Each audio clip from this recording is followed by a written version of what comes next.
Good morning, guys. So today I am going to take the session on the salient features of the Constitution. Guys, we are done with the making of the Constitution. Now I am going to take the session on the salient features of the Constitution. That is salient features of Constitution.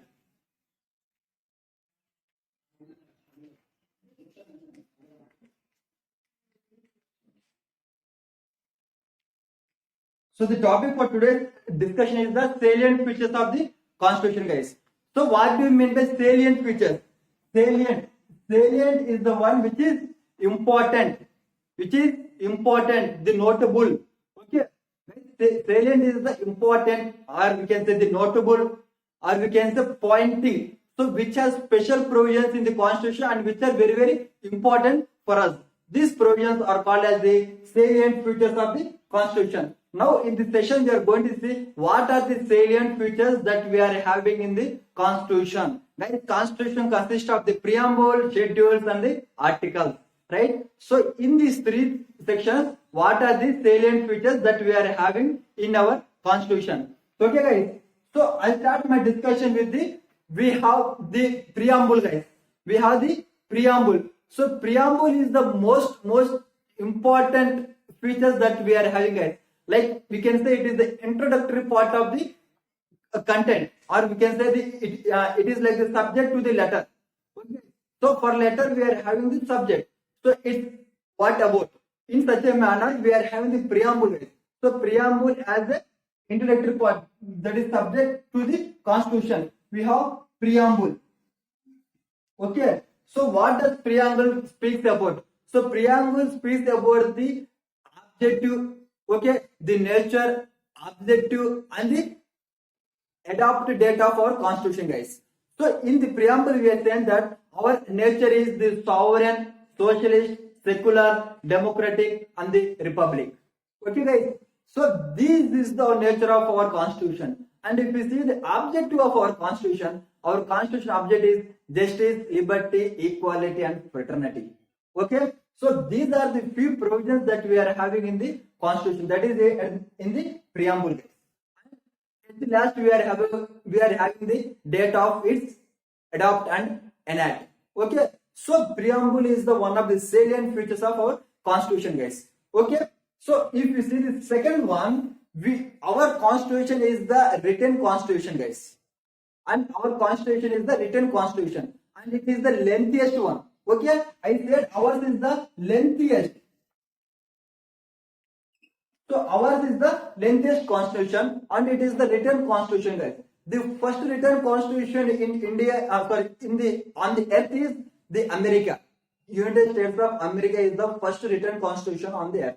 And after that, ours is the written Constitution, and that too our Constitution is the largest Constitution on this earth. Guys, clear? Ours is the largest Constitution on this earth. Now we are going to see what factors make our Constitution lengthiest. So the first and foremost is the written Constitution, guys.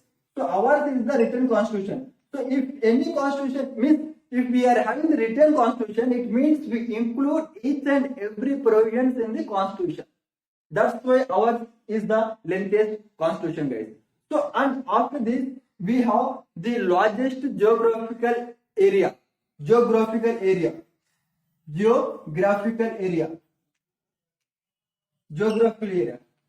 ours is the largest geographical area. That's the reason we are having the lengthiest Constitution. And after this one, ours is the Constitution which is common to the both states and the citizens. Means our Constitution is single citizenship. Okay, single citizenship Constitution. That is the common Constitution. Common Constitution. What does it mean? It means the provisions which are required for the different states are also included in the main Constitution itself. Okay, means these common constitutions consist of the provisions related to the state and with respect to the nation, guys. So both the provisions are there in the common Constitution itself. So after that, we have the many number of lawyers in the Constituent Assembly. Lawyers. Okay, guys. So if we have the lawyers in the Constituent Assembly, it means that we can get. It means that we have the more and more provisions and with clear-cut explanations, guys. And this is about the lawyers. So after that, we have the Government of India Act 1935. Government of India Act 1935. So this is very important for our sources. Okay, right? So approximately 60% of our 60% of provisions in the Constitution are from the Government of India Act 1935. Okay, right? And before we have adopted the Constitution, this we used to call it as the interim Constitution. Okay, interim, temperate, interim Constitution, guys. This is we used to call it as the interim Constitution. So for these reasons, we are having the lengthiest Constitution. This is the one of the features of the salient features in our Constitution, guys. Very clear, lengthiest. Okay, clear. So after this one, I move to the next provisions. So as I said, the Government of India Act is the one which is giving the more source to our Constitution, guys. Now I will see the various sources. And the first and foremost, as I explained, is Government of India Act 1935. Government of India Act 1935. Okay, guys. And after that, we are having the ransacking of the constitutions. So we have taken the different provisions from the different constitutions. So our forefathers, our father, so that is the drafter. So the drafting committee chairman, that is B.R. Ambedkar, he said that ransacking of constitutions. Ransacking of constitutions. Okay, ransacking of constitution case. Okay, so and after this we have taken that many provisions are taken from the many countries, like we have the America. So fundamental rights concept have been taken from the America, and we have the Irish.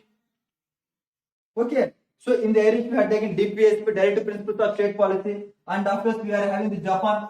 So from Japan we have taken the fundamental duties. So like that we have taken the many provisions from many countries. So this is about the various sources of our Constitution, guys. Okay, clear? So after this topic, so after this we can say that if you see the system of government, guys. So system of government,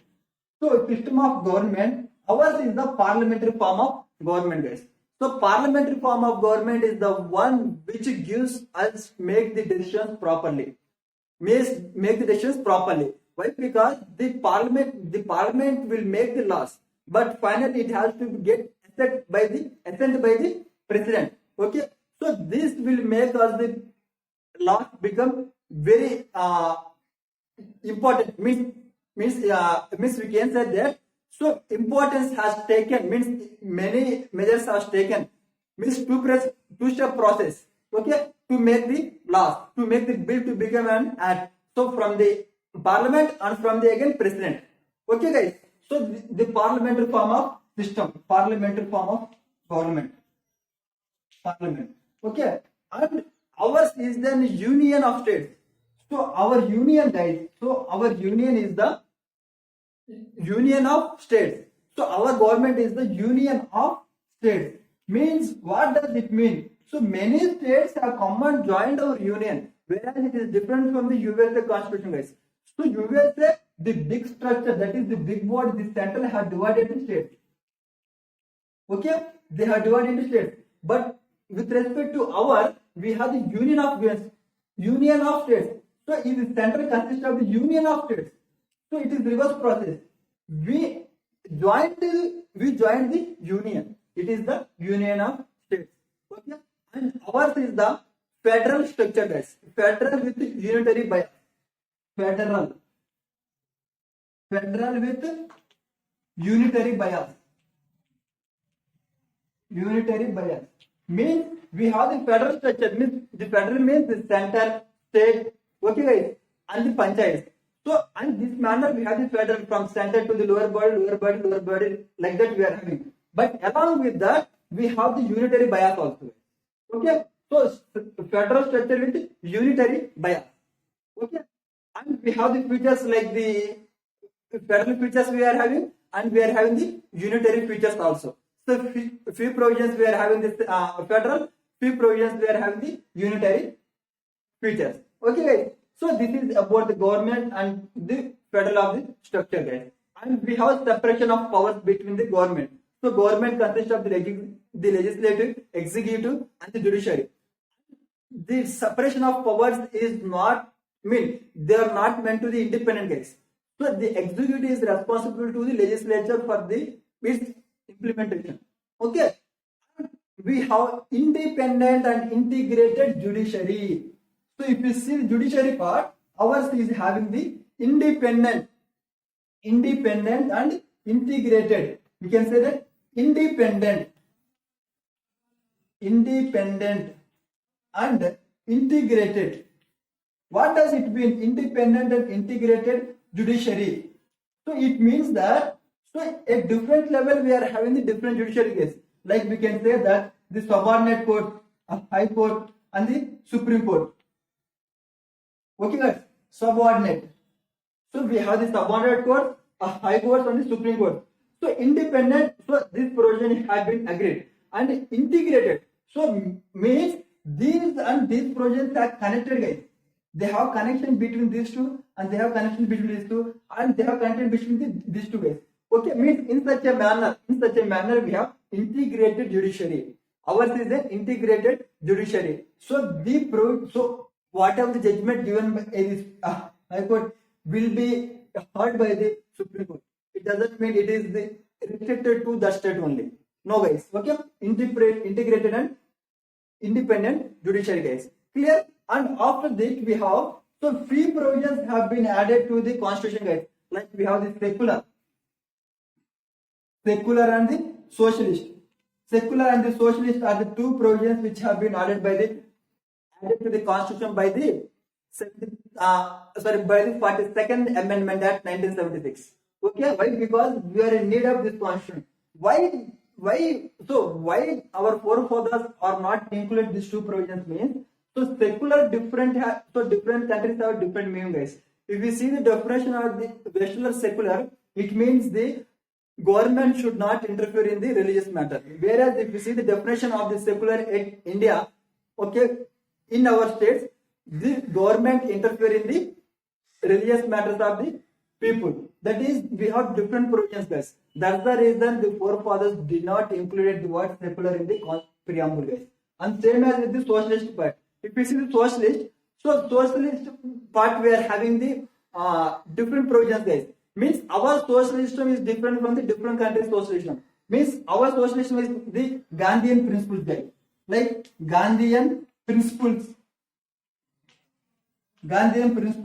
and these have been included in the DPSP. Okay, Directive Principles of State Policy. Means during our formation of the laws, we need to take the principles of the DPSP and should be included in the Act. Okay, Gandhian principles, and we have the liberal, intellectual. Okay, so in this manner we have the socialist concept, guys. Okay, Gandhian principles, liberals, and the intellectuals. These provisions have been included in the Directive Principles of the State Policy, guys. Okay, and we have the fundamental duties which we have been adapted from the Constitution of the Japan, and these have been included in our Constitution through the 42nd Constitutional Amendment Act. Okay, in 4A, in Article 4A, that is we have the 11 plus 1. Okay, the 12th one means to have, it is the duty of the parents to have the children their education from the age between 6 to 14 years. Okay, guys. So this provision has been included in the Constitution through the 86th Constitutional Amendment Act 2002. Okay, guys. Fundamental duties, the DPSP, and the one more most important thing is we have what we can say fundamental rights. So we have fundamental rights. So fundamental rights are very, very important, guys. Very, very important. Okay, and these provisions we have taken from the American Constitution, the Bill of Rights. They are having the Bill of Rights, and we have taken as the fundamental rights. Okay, clear, guys? And after this, I need to discuss one more thing. the one important thing, that is the flexibility and rigidity of our constitution. What do you mean by flexibility and rigidity of our constitution? Flexibility and rigidity. What do you mean by flexibility and rigidity? Flexibility means you have the flexible. Okay, guys. Flexible. It can be easy. Means it can be very simple to adapt to do the things. Rigidity means very tough process. Very tough process. Simple process and tough process. So, if we want to do amendments to our constitution, we have adapted both the flexibility and rigidity processes. Whereas, if you see the constitution of the UA, they are having the flexible. Whereas, if you see the constitution of the USA, they have rigidity. So, if you see the constitution of USA, there we have the constitution amendments very less, guys. I think in 50 like that, I guess. Okay, but exact I don't know, guys. Exact I have no idea. But the USA is very legislative process to amendment the constitution, whereas the UK is very simple because this country has not having its own written constitution base. Not having the written constitution base. That's the reason it is flexible and they can make accordingly whatever they want. Okay, but we have adapted both. Okay, we have adapted both.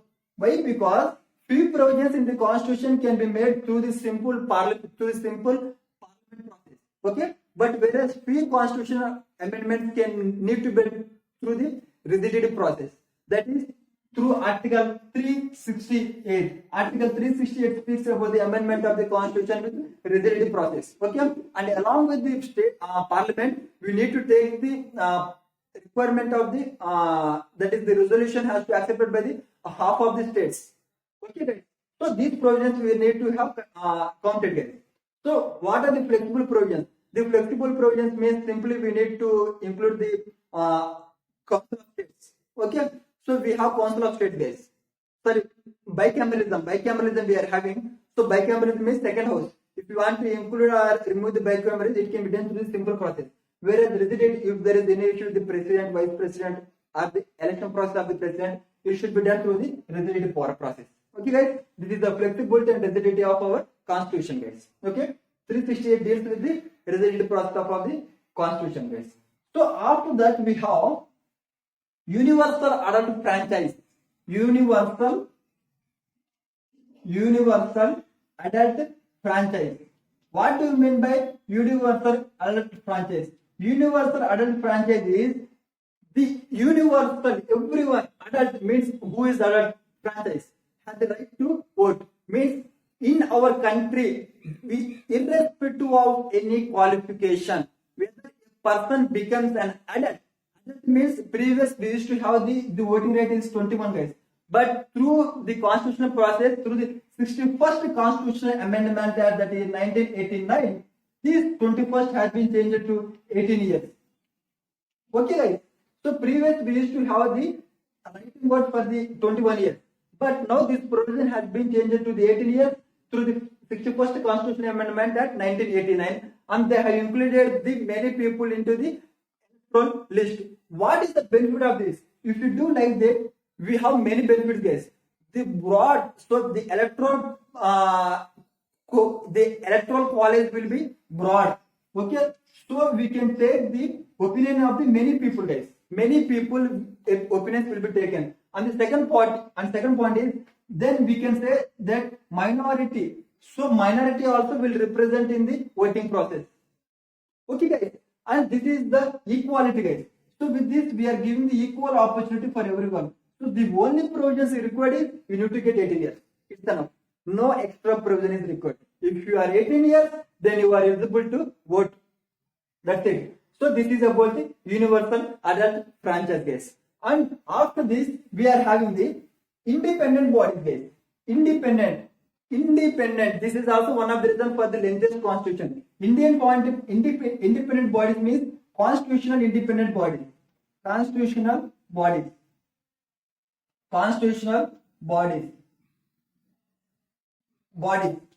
So we have the constitutional bodies, like we have the election commissioner. We have articles from 324 to 329. We have the articles election commissioner. Okay, guys. We have finance commission 280. Okay, clear. And UPS, Union Public Service Commission, State Public Service Commission, CAG, okay, Attorney General of India. So we have many constitutional bodies which are independent, guys. If you include all those things, ours is the lengthiest and biggest constitution, guys. Okay, so these are the very, very important constitutional bodies, and this is the also salient features, guys. Okay, and after that, so these are the things which we have, guys. But few things we amended also. But along with this, after days passing, we came to know that few provisions should be included in the constitution such that it will benefit the local level bodies. That is, we have added the urban local bodies and panchayat. Urban local bodies. Urban local bodies. So in urban local bodies, we have the panchayat and municipalities. Panchayat and municipalities. Panchayat and municipalities. So this has been added to the 73rd and 74th Constitutional Amendment. 73rd and 74th Constitutional Amendment Act. Okay, this has been added to the 73rd and 74th Constitutional Amendment Act, guys. Okay, panchayats and municipalities. Okay, we have the provisions regarding this in our constitution. And after this, we are having the cooperative societies, guys. So cooperative societies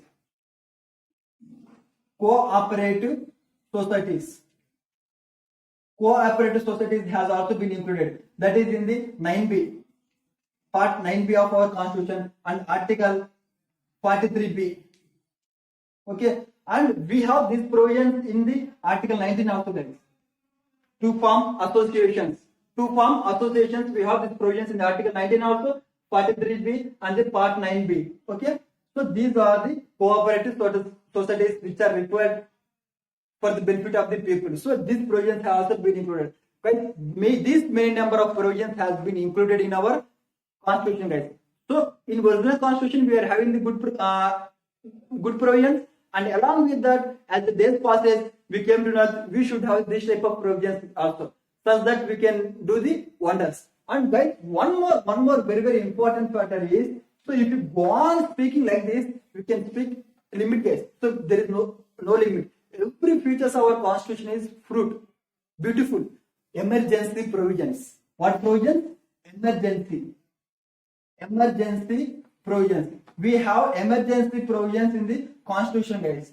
So emergency provisions means whenever we came across any issue or if there is any threat or the government is not running properly, on that time we use this emergency process.